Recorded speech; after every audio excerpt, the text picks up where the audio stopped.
Welcome to EPG Pathshala. I am Dr. Neeru Tandon, Associate Professor, Department of English, VSSD College, Kanpur. We are discussing Paper 3, 19th Century English Literature. And this module, module number 6, discusses Byron as a poet. In this module, we will discuss Byron as a romantic poet and 3 of his poems, She Walks in Beauty, My Soul is Dark, When We Two Parted. Now, before I start discussing Byron, I will like to discuss 2 quotes.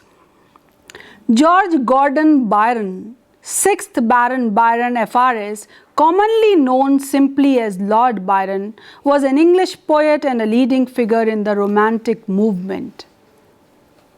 It is there in Wikipedia. The next one is by Hoggle, and he said, Lord Byron was the most controversial poet of his time. He virtually invented the idea of romantic irony, or the idea of the hero as a tragic figure who is born to desire a transcendence that can never be achieved. Unquote. So Byron, who is a very, very important figure of romantic poetry, who joins the group of younger romantics with Keats and Shelley, believed that he who loved not his country can love nothing. He was born on January 22, 1788. He was the son of Captain John Byron and his second wife, the former Catherine Gordon. For education, he was sent to a private school in Dulwich and in 1801 in Harrow. He wrote several poems there. After school, he went to Trinity College, Cambridge.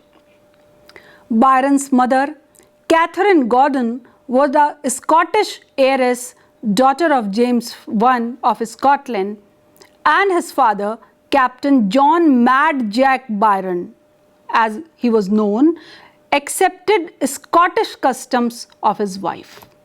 Now, why we are discussing Byron's mother is very important. The life of Byron, it revolved around his mother as well, and it was greatly influenced by the character of his mother.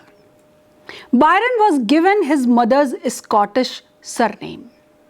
Byron's father, John Byron, was a romantic philanderer who courted Catherine and captured the heart of wealthy Catherine only because of her wealth. And he quickly spent her 17,000 pounds inheritance quickly. His father died when Byron was just 3 years old. So the whole command was there in the hands of his mother. She was unusual, who not only influenced his life but also his thoughts and even his behavior. Catherine was overly affectionate, even indulgent, and sometimes abusive too towards his only son. On August 1st, 1811, when she died, on her death, Byron wrote, I quote, Thank God, her last moments were tranquil. I am told she was in little pain and not aware of her situation. I now feel that we can only have one mother. Peace be with her. Unquote. Like his father, Byron spent his youth in the pursuit of women just to impregnate them and abandon them. Byron, who was exceedingly charming, he married Annabella and they had one daughter, Ada. Byron probably fathered a daughter, Medora, with his half-sister, Augusta. One son was also born to a servant named Lucy, and finally he sired another daughter, Allegra, with Claire Clairmont, Mary Shelley's stepsister. To understand Byron's poetry, it is important to understand his nature as well. He was emotional and radical by nature and religiously skeptical, while his wife Annabella was logical, pious, even-tempered and very sober. This contrast could not be matched for long, and Byron's marriage failed because he was verbally abusive too, and he had continuous connections with other ladies and Augusta as well. One more important thing that contemporary talked about Byron was that he was also suspected of homosexuality. When his wife came to know about this, she could not manage with it, and the reason for their marriage was not true love, but in order to escape from growing debt and rumor, he married Annabella, who was said to be the likely heiress of a rich uncle. So the marriage that was contemplated on 2nd January 1815, and after the birth of the daughter Ada in December of that year, Byron's continuing obsession with Augusta made their marital life a misery, and finally they were legally separated. Byron developed a violent fever and died on 19th April 1824 when he was just 36 years old. His death was mourned by progressive people all over. Lord Byron on his deathbed was painted by Joseph Dennis. One can notice the sheet covering his misshapen right foot. This misshapen right foot was always noticed by Byron, and he tried to express that he was not much concerned with that. With Byron, there is one very important epithet that is attached. It is Byromania. What is this Byromania? How it is connected with Byron, and what is its importance?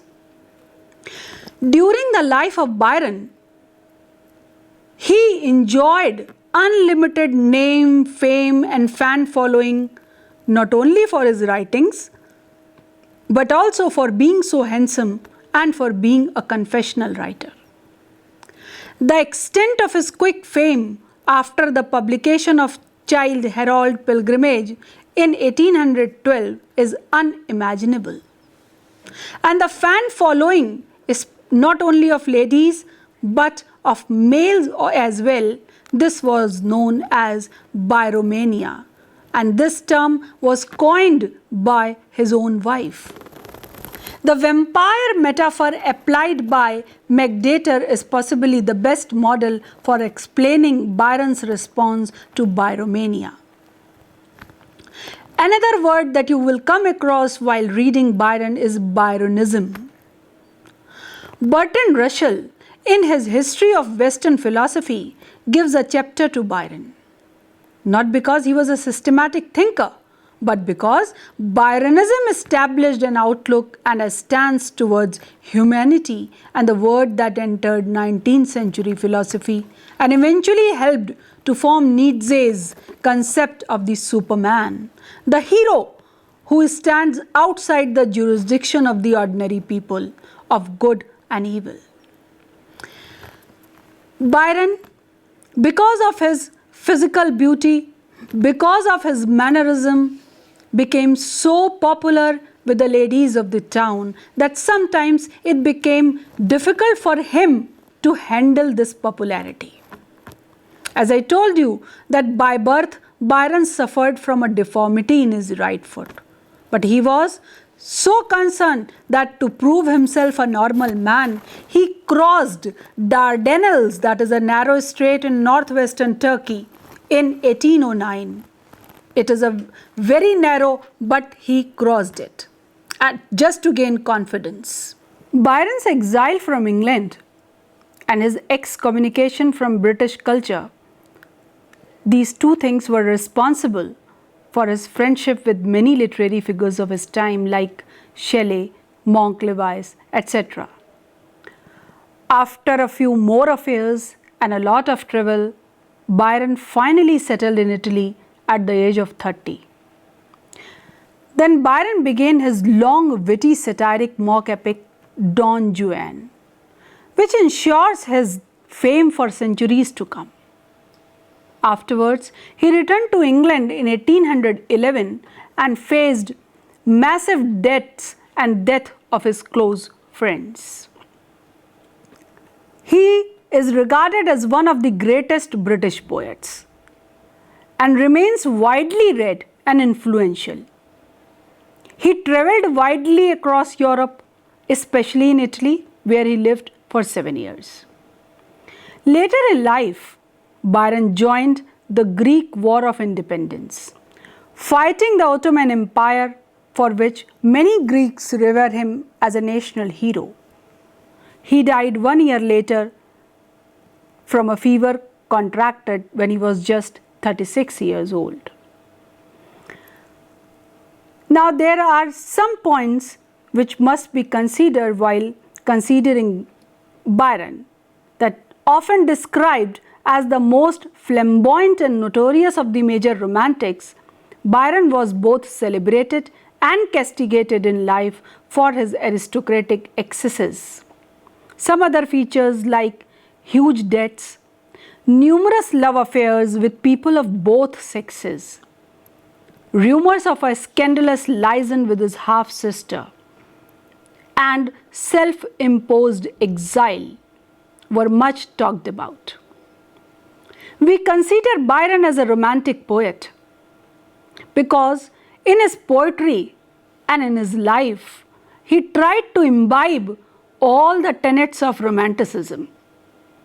He created an immensely popular romantic hero who was defiant, melancholy, and haunted by secret guilt, for which to many he seemed the model. His multifaceted personality found expression in satire, verse, narrative, ode, lyric, speculative drama, historical tragedy, confessional poetry, dramatic monologue, serio-comic epic, and voluminous correspondence. He wrote all this in Spenserian stanzas, heroic couplets, blank verse, terza rima, ottava rima, and vigorous prose. In his dynamism, sexuality, self-revelation, and demands for freedom for oppressed people everywhere, Byron captivated the Western mind and heart as few writers have done. He has presented his image and name as the embodiment of Romanticism. Now let us talk about poetic technique of Byron. He was a romantic poet, no doubt. He had a specific idea about nature and life.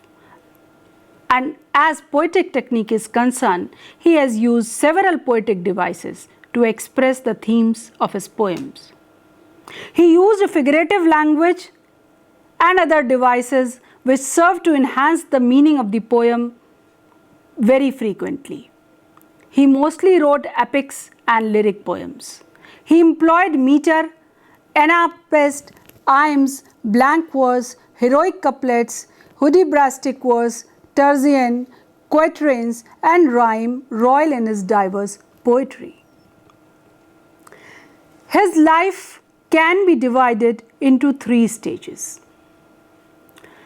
1788 to 1809, then 1809 to 1816, and then 1816 to 1824. He is one of the greatest poets of Romantic era.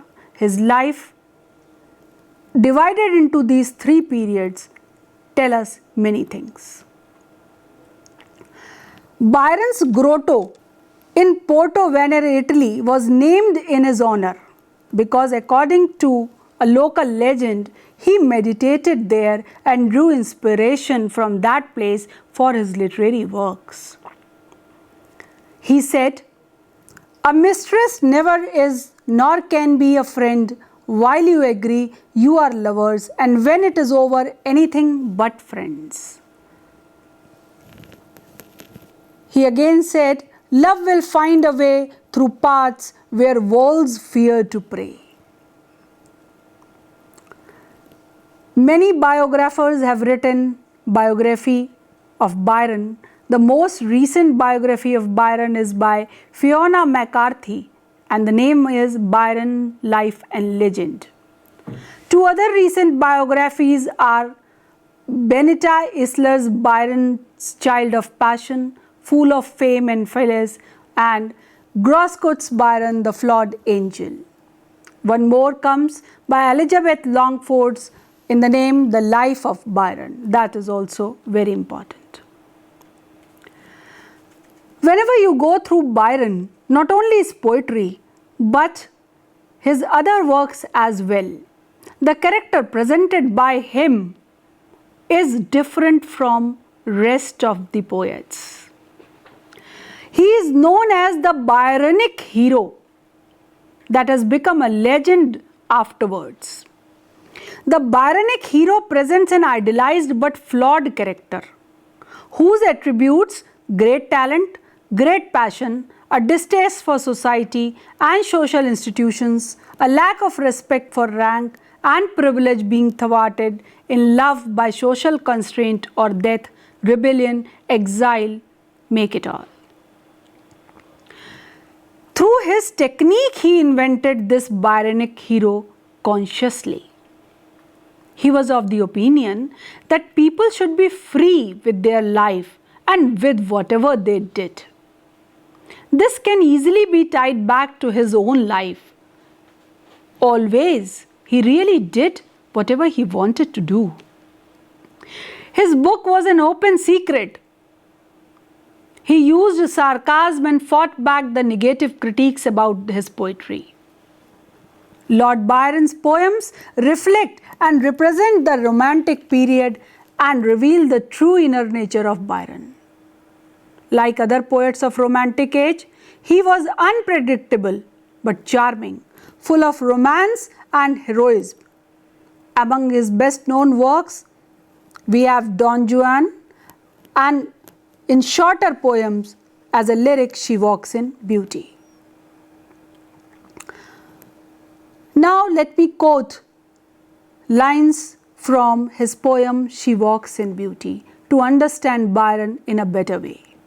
I quote, "She walks in beauty like the night of cloudless climes and starry skies, and all that's best of dark and bright meet in her aspect and her eyes, thus mellowed to that tender light which heaven to gaudy day denies. And on that cheek and over that brow, so soft, so calm, yet eloquent, the smiles that win, the tints that glow, but tell of days in goodness spent, a mind at peace with all below, a heart whose love is innocent." Now you see, in this poem, She Walks in Beauty, which is perhaps the most famous of Byron's short poems, and it was written when on 11th June 1814, Byron attended a fashionable party at Lady Sitwell's and met her for the first time there, his cousin Lady Wilmot Horton. The young lady wore a mourning dress, and it was the contrast between her youthful beauty and her sombre dress. He wrote it the same evening, this poem, and it was included in his 1815 collection Hebrew Melodies. This poem is written in iambic tetrameter, a style typically used for hymns. This makes perfect sense because the Hebrew Melodies collection was intended to be literally a collection of Old Testament themed melodies. Lyrics were to be provided by Byron and music by rabbinical student Isaac Nathan. Nathan's music was intended to reflect the spirit and style of old Hebrew folk songs. Their collaboration was encouraged by Byron's friend Douglas Kinnaird. Another poem, My Soul is Dark. I quote, "My soul is dark, O quickly string the harp I yet can brook to hear, and let thy gentle fingers fling its melting murmurs over mine ear. If in this heart a hope be dear, that sound shall charm it forth again. If in these eyes there lurk a tear, it will flow and cease to burn my brain." The poem My Soul is Dark is about the narrator and his love affair with music. It is clear that the narrator is depressed and he expresses his despair in the poem, but in the midst of all that despair, all that darkness, there seems to be a hint of hope that is brought along with the music. The first sentence, "My soul is dark," straight away sets the tone of the poem as melancholic. Another poem, When We Two Parted, is really romantic in all manners. It has got some connection with his own life also. He says, "When we two parted in silence and tears, half broken hearted to sever for years, pale grew thy cheek and colder thy kiss, truly that hour foretold sorrow to this. The dew of the morning sunk chill on my brow, it felt like the warning of what I feel now. Thy woes are all broken, and light is thy fame. I hear thy name is spoken, and share in its shame." Now you can see that this poem, written in 1816, When We Two Parted, it conveys in simple terms author's sorrow at the loss of his beloved. This poem is highly autobiographical because elsewhere Byron has written about this incident too. When he says "we two" in the title, he talks about Byron and Lady Frances, who had some kind of affair in 1813. According to Byron, he spared her. Notice the word spared, which means he ended up not consummating his relationship with her. Byron, who was famous for so many connections with ladies and men, physically active, when he spared someone, he claims that he has got a separate kind of love for the lady. The speaker mourns even more because their love had been a secret and he must mourn alone. The tone is one of lonely sadness. To sum up, a poet like Byron, it's not easy. Poet who belongs to younger romantics. Poet who gave a new definition to romantic literature. Poet who himself became an icon. A man who was known for his charm to both the genders. A man who influenced the contemporary society to that extent that his name became a mania. So, his poems, they give you messages. His poems, they are there to entertain you and to understand what the poetry is. I will just end by two quotes by Byron, what he said. Number one, he gave a message and said, "They never fail who die in a great cause." And the second, a very important message, he said, "Always laugh when you can, it is a cheap medicine." Now, Byron, as a poet, as a man, is there in the memory, is there in the literature. He is a universal figure, not for an age, but for ages.